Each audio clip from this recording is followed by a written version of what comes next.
c'est une innovation, c'est une expérience innovante.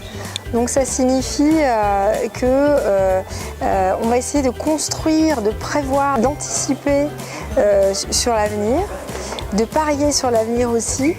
Et ce qui est très intéressant, c'est que du coup, l'avenir, à un moment donné, peut devenir un présent.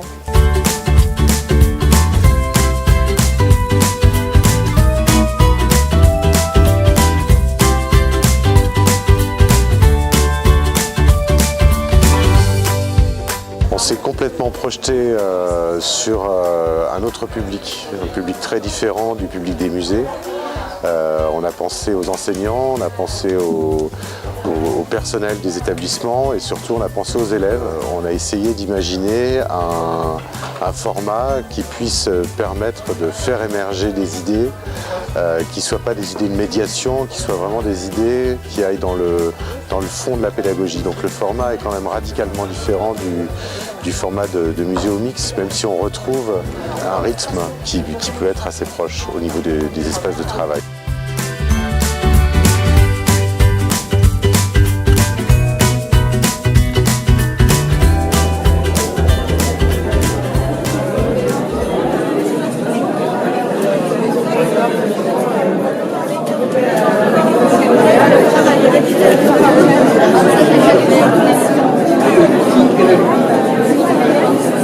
Les auto-évals, les évaluations entre pairs. On va pitch de près et on va arrêter la phase de préparation des pitchs.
Notre projet est génial parce qu'il répond aux besoins des collégiens qui nous ont signalé qu'ils n'avaient pas d'espace de vie personnelle dans l'établissement.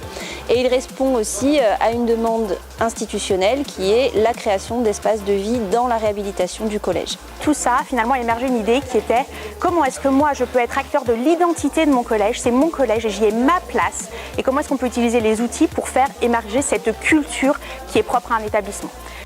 C'est ouvrir l'école aux acteurs, parents, entreprises, artistes, artisans, professionnels, pour un bénéfice pour tous. En deux mots, notre projet, on a décidé de casser complètement les classes. Ils sont tous mélangés ensemble. Ils ont tous des petits projets qui vont mener ensemble et séparément. Donc ça les motive à travailler par eux-mêmes. Ils ont une manière d'apprendre complètement différente où ils peuvent se sentir vraiment investis. Alors moi je veux juste que les élèves continuent à venir à l'école et qu'ils ne le sentent pas comme une obligation, qu'ils le sentent comme un moment juste plaisant, pas forcément un moment crucial dans leur orientation ou dans leur vie, mais juste un moment passé ensemble où ils vont apprendre des choses et ils vont s'en servir plus tard. Je pense qu'il y a une vraie différence entre ce qu'on apprend à l'école et les talents et les compétences de chacun. Et l'entrepreneuriat, c'est pas forcément en rapport avec ce qu'on va apprendre, ce qu'on va développer en connaissances, mais plutôt en savoir-faire qu'en savoir. Et je pense que dès le collège, introduire cette notion-là de talent est vraiment très importante. La position idéale en fait pour apprendre, c'est la position à 123 degrés. Donc en fait, on est avachi, on est allongé. Et aujourd'hui, dans les écoles, ça ne se fait pas d'être en position de détente. Et donc nous, on veut réinclure ça. On peut apprendre autrement en étant dans des espaces qui soient bienveillants envers nous et qui du coup provoquent de la bienveillance envers les autres.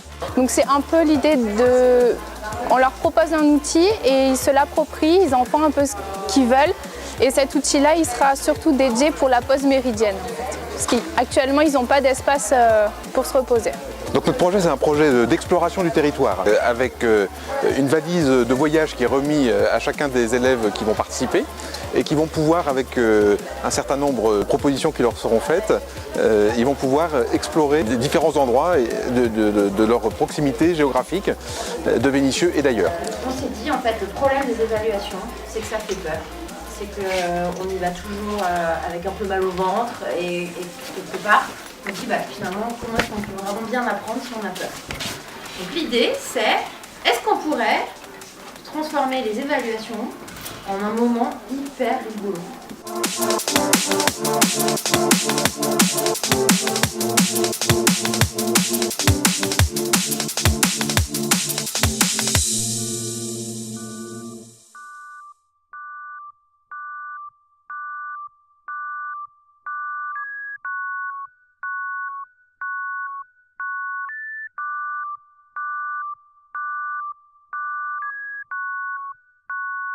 Welcome to Gunship.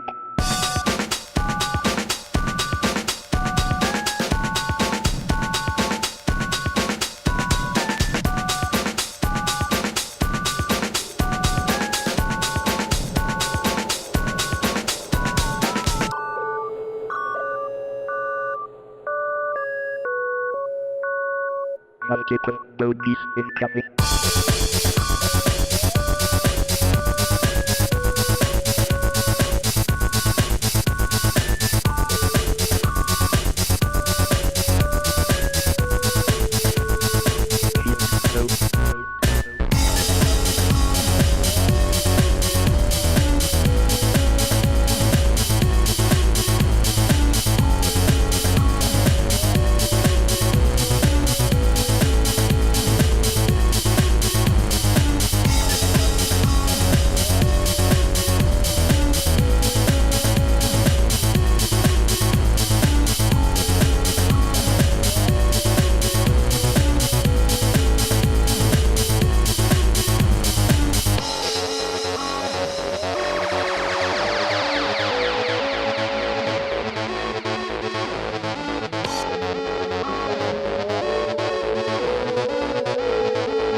Over.